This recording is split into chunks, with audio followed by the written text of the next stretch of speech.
Se l'è cavata con qualche escoriazione Paolo Trupia, 56 anni, il conducente dell'autogru della Metalmeccanica Agrigentina SRL, che ieri a Racalmuto ha sfondato il muro del cimitero.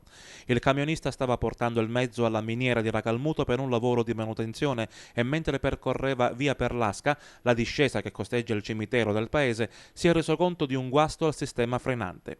Per via della pendenza della strada l'autogru ha iniziato a prendere velocità, non riuscendo a governare il mezzo. Trupia è riuscito a mettersi in salvo saltando fuori dalla cabina.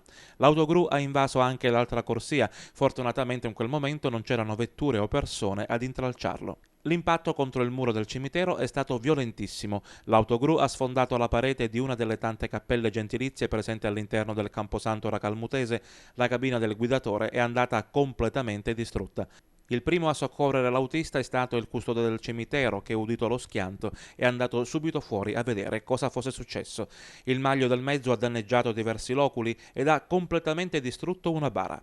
Sul posto sono intervenuti subito i carabinieri della locale stazione con il comandante Alessandro Costa, i vigili del fuoco di Canicattì ed un'ambulanza. Trupia è stato trasportato all'ospedale San Giovanni di Dio di Agrigento, ha riportato varie escoriazioni. Difficoltose si sono rivelate le operazioni per rimuovere il mezzo dal muro. I vigili del fuoco hanno messo in sicurezza l'area rimuovendo pezzi di intonaco e di tufo che erano momentaneamente rimasti sospesi in aria.